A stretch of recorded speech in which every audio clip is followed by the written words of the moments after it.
안녕하세요. 살면신입니다. 위기의 2024년 공무원 시험 화려한 각오는 잊어라. 자, 2024년 예상을 누군가는 하고 있습니다. 네, 저도 물론 하고 있는데 이거는 굉장히 미시적인 게 아니라 거시적인 거죠. 네, 추세가 점점 인원에 대해서 줄어들고 있다는 거는 확실한 팩트가 맞겠죠.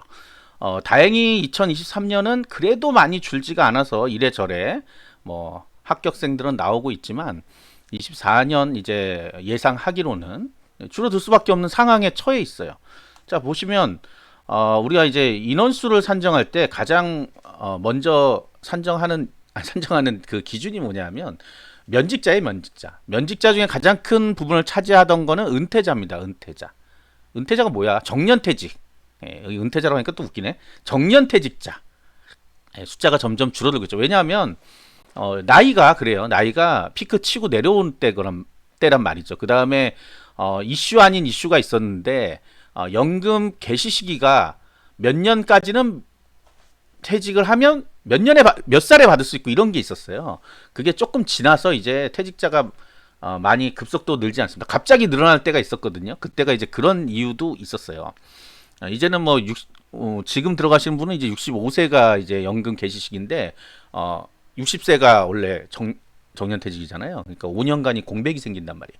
이제 재작년인가까지 하면 바로 주고 뭐 그 다음 연도부터는 또 1년 뒤에, 2년 뒤에 이런 식으로 가거든요. 어쨌든 그런 이제 인원도 없어졌고, 그래서 사실상 명퇴가 좀 많았습니다. 그 이유로 해서. 그 다음에 이제 동점자가 작년에 굉장히 많이 사실 발생을 했어요. 동점자는 모두 다 합격시킵니다. 그러니까 그 인원들이 지금 밀려서 지금 막 들어가고 그래요. 심지어 이제 부산광역시 같은 경우는 내년까지 작년 인원이 내년까지 배치를 받는다고 해요. 아직도 굉장히 많은 사람들이 쉬고 있어요. 대기하고 있는 거야. 2년 이내에는 임용이 돼야 되기 때문에 대기를 하고 있습니다. 근데 올해 또 합격하신 분도 있을 거고 또 동점자가 또 생길 거 아니야. 이건 부산뿐만 아니라 다른 지역도 마찬가지의 문제예요. 동점자 처리에 대한 게 굉장히 힘들었어요.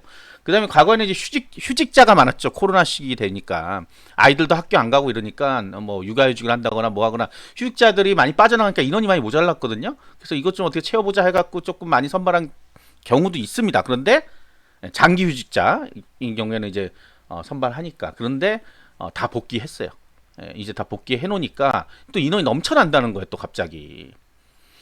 그리고 이제 정부에서 나온 거, 이번 정권에서 나온 거는 점점 줄이자 하는 게 기조예요. 그리고 실질적으로 1%를 빼서 뭐 다른 직렬로 뭐 보낸다거나 이런 직렬에 다른 일을 시킨다거나 하는 게 있어요. 좀 그 인원을 감축시키겠다는 얘기거든요. 그러니까 이래저래 지금 상황은 안 좋습니다. 24년.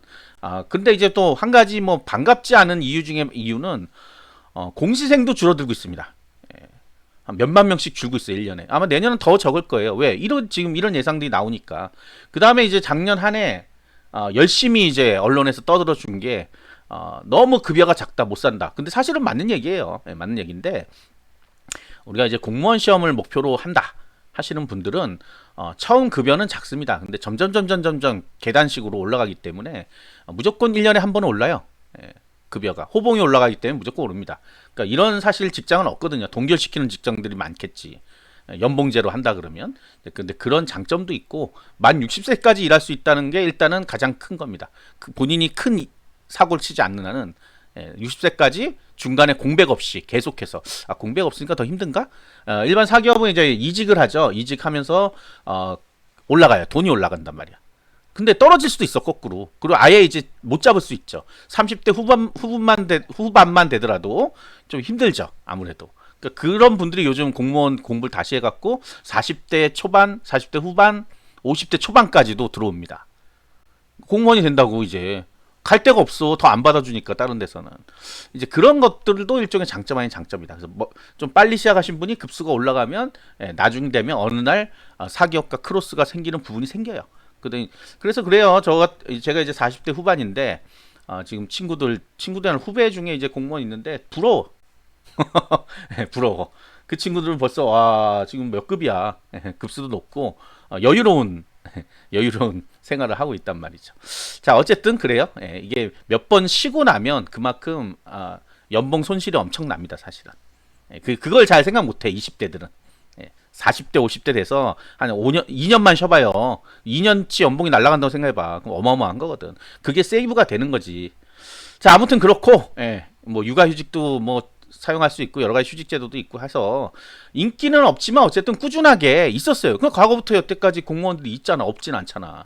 예, 꾸준하게 있었다고. 다만 이제 지난 몇 년간의 그런 붐, 묻지마 공시, 이제 이런 건 없어지는 거죠. 그래서 공시생들이 줄어드는 거는 예, 좋은 거예요. 근데 다만 또 역으로 생각하면 공시생들 중에 어떤 사람들이 없어질까요?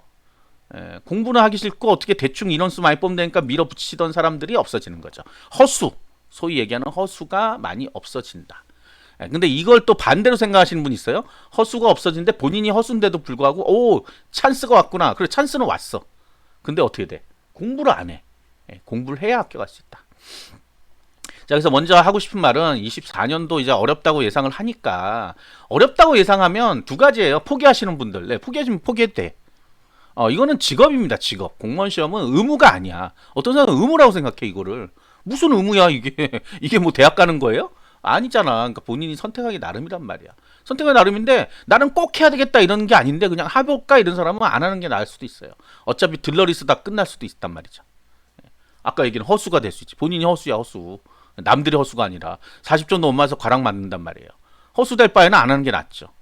허송세월 1년, 2년입니다. 어떤 사람들은 이 공무원 시험으로 다른 거 뭐 할 수 있는 게 있을까요? 없어요. 오히려 그거 솔직하게 말씀드리면 사기업에 그 공무원 시험 준비라고 써보세요 한번. 무시당합니다 진짜. 뽑으려다가 안 뽑을 수도 있어요. 아니 이거 남들 다 되는 거 왜 안 됐어? 이렇게 된단 말이지. 공무원 하다가 가는 거는 다른 얘기고 공무원 시험 준비 2년간 이게 써봐. 근데 그럼 결과가 어떻게 됐어요? 떨어졌으니까 왔겠지? 왜 떨어졌어? 이렇게 물어본단 말이죠. 사기업에서는. 그 허송세월 되는 거야, 허송세월. 그러니까 아무 의미 없는 시간이 지나갑니다. 그 시간 동안 다른 거 하는 게 낫다는 얘기야.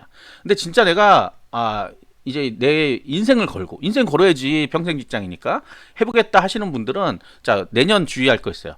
23년도까지 데이터는 필요 없습니다. 왜 필요 없어요? 일단 기본적으로 인원이 그렇게 많이 줄지 않아요. 22년 같으면 굉장히 많이 뽑았거든요. 21년, 22년 막 이럴 때. 그 데이터랑 지금 인원수가 줄어들 때의 데이터는 달라요. 사람들은 착각을 하는 게 뭐냐면 우리가 대학교 갈 때 그걸 자꾸 생각해. 대학교 갈 때는 입학 정원이 정해져 있단 말이야. 무슨 과 그러면 20명. 항상 20명씩 뽑는단 말이에요. 그럼 등급 몇 등급 이 딱딱 나오잖아. 표에서 쫙 나오잖아. 몇 등급이 어디 갈 수 있고 어디 갈 수 있고. 예? 그러다 운이 좋으면 몇 등급도 가고 막 이런 건데 이 공무원 시험은 기본적인 변수들이 변한단 말이에요. 일단 기본적으로 변하는 거는 인원수. 선발 인원수가 갑자기 반토막 났다. 그러면 어떻게 되겠어요? 뭐 당연히 오르겠죠 하는데 안 오를 수도 있어. 그게 뭐야? 해당 지역에 공부하는 사람 몇 명 있냐 이것도 중요한 거란 말이에요. 이거 몰라 몇 명 있는지. 설문조사 하지도 못하잖아. 학교에는 학생들이 있죠. 우리 고등학교는 학생들이 있고 얘들이 모의고사도 보고 하니까 어느 정도 수준의 어떤 애들이 어느 학교 갈 수 있다가 나온단 말이야. 공무원 시험에는 누가 공부하는지 몰라요. 옆집 아저씨 공부하는지 뒷집에 학생이 공부하는지 모른단 말이야. 그리고 그 사람이 학교 갈 수 있는 사람인지 아닌지도 모르고 기준이 없는데 자꾸 과거 데이터만 봐. 왜? 볼 게 없으니까. 근데 그 화려하던 시절 엄청나게 뽑을 때 데이터를 보면 뭐해. 그때는 진짜 그냥 들어간다고 한 사람들도 있는데 그 다음에 이제 과거 기출 문제를 쭉 보죠. 기출 문제를 쭉 봤더니 이 정도면 뭐 껌인데 이러고선 하신 분 있어. 근데 내년에 어떻게 바뀔지 어떻게 알아? 바뀐다는 의미는 난이도 조절을 하지 않는단 말이에요. 공무원 시험은. 그러니까 올해 같은 시험이 계속 지속될 거라고 볼 수가 없어요. 물로 왔어요. 사실은 물 공시란 말이야. 약간. 예. 물론 이제 공부 안 한 사람에게는 어렵습니다. 근데 이제 공부한 사람 기준으로 볼 때는 야 이거 너무 심했다. 내가 공부 이렇게 많이 했는데. 근데 물론 그 사람 합격해요. 그 사람이 떨어지지는 않아. 뭐 한 문제 때문에 등급이 바뀌는 수능과는 다르단 말이야. 공부한 사람은 분명히 합격합니다. 다만 좀 허탈한 거지. 내가 이렇게 공부를 많이 했는데 이게 이렇게 쉽게 나와버리면 난 정말 합격이네 어쨌든. 그리고 이거 중요한 게 있습니다. 공무원 시험은 합격이 목적이지 점수 이런 게 필요한 게 아니에요. 합격만 하면 돼 무조건. 합격은 공무원, 합격 못하면 백수. 딱 두 가지예요. 그래서 지금 할 수 있는 거 과거 데이터 뭐 보고 뭐 여기 지역 어쩌고 이런 거 다 필요 없는 얘기예요. 지금 하는 거는 직렬 빨리 직렬을 정해서 그에 맞는 공부를 시작하는 겁니다. 공부를 해야 돼. 어떤 분들은 6월 끝나고 7월부터 해야지 7월 되니까 또 8월부터 해야지 9월부터 해야지 하다가 내년 되면 뭐예요? 1년 더 해야지. 와 공시 지옥이네. 완전 어렵네. 뭐가 어려운 거야? 시작하는 게 어려운 거야. 시작하면 그냥 술술술 갑니다. 줄줄줄 가요. 가는데 시작을 안 하니까 자꾸 딴 마음을 먹게 되는 거예요. 중간에 공부하다가 빠져나가시는 분도 굉장히 많습니다. 왜? 다른 데서 자꾸 오라 그러거든. 뭐 친구가 어디 취직했다는데 거기는 야 경력이 뭐고 다 필요 없어 와 간단 말이에요. 갔더니 한 3, 4년 다녔어. 어떻게 잘렸어. 그 다음 직장 연결이 안 돼. 그 또 다시 돌아옵니다. 아 예전에 공시 공부하던 거 마저 할까? 이러면서. 이게 근데 뭐 1, 2년 사이에 돌아오면 조금 생각은 나는데 한 10년 정도 지났다고 생각해보세요. 공부할 마음 자체가 안 생겨 그때는. 원래 공부도 안 했지만. 근데 자꾸 생각하는 거야. 내가 공시를 보면 그때 봤으면 합격했을 수도 있겠구나 이렇게 과거를 후회하게 되죠. 그러니까 후회하지 말고 일단 시험 보란 말이에요. 시험 보고 합격할 수도 있으니까. 그리고 완전히 이제 나는 아니다 싶으면 빨리 포기하고 나가는 게 제일 좋습니다. 사실은. 공부란 거 한 3개월 해보면 알아요. 내가 할 수 있는지 없는지. 대충 뭉개서 되는 시험이 아닙니다. 어떤 분들은 야 시험 문제 쉬운데 왜 그래? 시험 문제 쉬운 거랑 합격하는 건 다른 문제야. 시험 문제 쉬운 거랑 합격은 달라요. 시험 문제가 쉬우면 다 같이 고득점에서 높은 점수에서 합격선이 결정이 되잖아요. 아 내가 전교 3등을 했는데 우리 반 1등이 전교 1등이야. 그럼 난 2등이 될 수밖에 없잖아. 그래서 한 명 뽑으니까 한 명 전교 1등이 돼서 반에서 한 명씩 나는 못 나가는 거야. 전교 3등인데도 불구하고. 이럴 수도 있다는 얘기야. 극단적인 예로는 그렇단 말이에요. 그래서 결국은 우리가 공부를 하지 않고서는 뭐 예측이고 뭐고 내년에 뭐 한 명을 뽑든 10명을 뽑든 1000명을 뽑든 10,000명을 뽑든 10만 명을 뽑든 과락 맞고 떨어져 버립니다. 공부 안 하면. 과락은 무조건 합격권에 못 들어가는 거예요. 무조건 떨어뜨리는 거예요. 과락 같은 거는 제가 기초 지식 방송에서 했으니까 좀 그거 보시고요. 착각하면 안 돼요. 난이도 조절하지 않습니다. 그러니까 내년에 엄청 어렵게 나올 수도 있어요. 엄청 어렵다는 거는 여러분들이 공시에서 착각하는 게 있어요. 공시에서 쉽다 어렵다는 뭐냐면 공무원 시험에서 쉽다라고 생각하는 거는 어디서 본 듯한 문제가 나온 거예요. 그리고 기출문제집이나 기본서에서 강조했던 부분이 나오는 게 이제 평이하다. 평이가 쉬운 건가? 뭐 어쨌든 그런 개념이고 이거 나 알겠는데 이런 거. 근데 얘가 뭐지? 이렇게 되는 게 어려운 문제예요. 이게 뭘 한 번 더 꼬았네? 원래 꼬지 않거든요, 잘. 근데 꼬았네? 이 지문은 처음 보는 지문이네? 이렇게 되면 이게 어려운 시험이 되는 거예요. 뭐 킬러 문제 한두 문제가 있는 게 아니라 상당히 많은 부분이 그렇게 나올 수도 있어. 신선한 문제들이네? 그러니까 신선한 문제가 어렵다는 거예요. 새로운 문제니까 풀기가 어렵잖아. 항상 유형별로 풀었는데 갑자기 이상한 것들이 나오면 이게 당황스럽잖아. 실제 그런 예가 있었어요. 2018년도 국가직이 그랬죠. 그래서 점수가 폭망했으면 다 같이 굉장히 생소하다 그래가지고 난리가 났었어요 그때. 그게 지금 또 오니까 지금 점수가 또 높아진 거야. 그 유형대로 약간 변형이 돼서 이제 온 거거든요. 그러니까 이게 과거의 문제와 좀 다른 형식으로 나오면 어렵다. 과거의 형식과 비슷하거나 뭐 비슷하거나 나온다 그러면 쉽다. 이거야. 근데 그 쉽다 어렵다의 전제 조건은 딱 하나예요. 공부했을 때. 공부 안 했을 때가 아니야. 그러니까 문제 자체가 그렇게 어려운 문제 하나씩 찾아보면 답을 찾을 수는 있어요 분명히. 근데 이제 시간도 없고 100분의 100문제를 풀거든요. 100분의 100문제를 풀다 보니까 시간도 없고 급하고 시험이고 경쟁자들이란 게 있고 경쟁자가 없는 그냥 자격증 시험 몇 점 이상 무조건 합격 이러면 얼마나 좋겠어요. 근데 그런 개념이 아니란 말이야. 상대평가란 말이야. 몇 등 안에 들어야지만 합격한단 말이에요. 20명 뽑으면 20등 안에 들어야 합격하는 거잖아요. 이게 거기에 착각이야. 여러분들이 잘 모르는 것 중에 하나가 합격선만 넘으면 합격이잖아요. 합격선은 82점이던데요. 그럼 82점만 넘으면 합격하나요? 라고 물어보죠. 합격선은 필기시험이 끝나고 나서 합격자 발표를 하고 그 합격자 발표 등수에서 가장 꼴등의 점수입니다. 역으로 계산돼 있는 거예요. 역으로. 그 점수를 넘겨서 합격을 시킨 게 아니라 거꾸로 계산해서 꼴등의 점수를 표기해 준 거예요. 이 점수가 꼴등의 점수다라고 알려주는 거란 말이에요. 합격한 사람이 꼴등이에요? 나쁜 거 아니야. 그러니까 그 점수를 착각하는 거예요. 여러분들이. 그래서 난 80점 넘으면 합격이래. 난 90점 하니까 합격이네 놀자. 이러면 안 된다는 거야. 다음 연대는 90점이 합격선이 될 수도 있는 거예요. 올해 시험이 많이 올라가고 있죠. 지금 합격선은 아직 발표되지는 않았지만 그런 거야. 근데 그걸 이해를 못해. 이 시스템 자체를. 그래서 제가 이제 만들어 놓은 여러 가지 컨텐츠도 있습니다. 거기에 초보 공시생들 위한 것도 많으니까 그걸 꼭 좀 보시고 각오를 해야 돼요. 각오. 24년 지금 각오해야 돼. 그리고 지금 해. 뭘 자꾸 놀라 그래. 지금 해야지. 내 평생 직장을 얻는데 언제까지 놀 거야.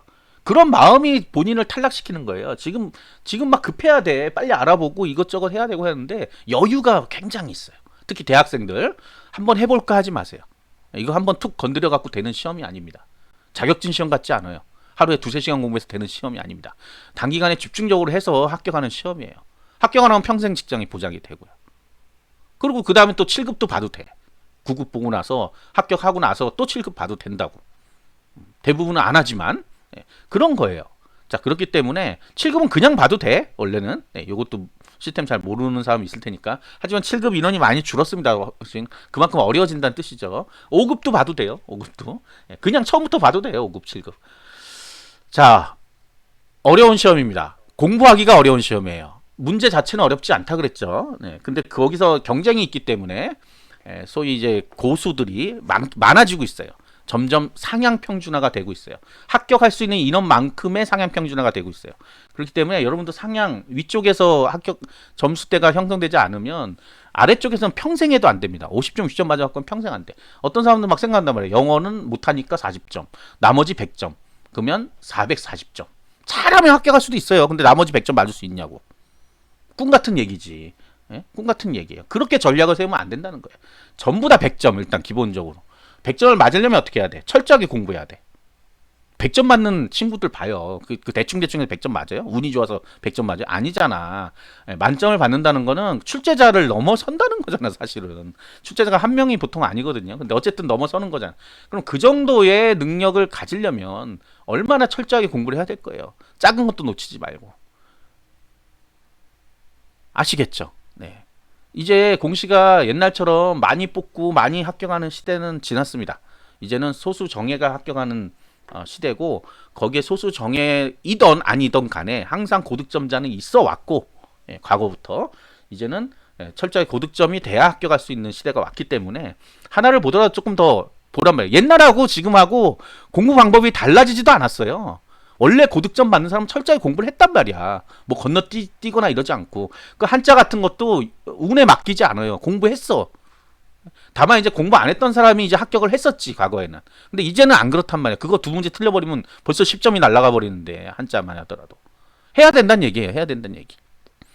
나는 80점 맞아야지. 이런 생각하면 그냥 바로 탈락이에요. 안 하는 게 낫습니다.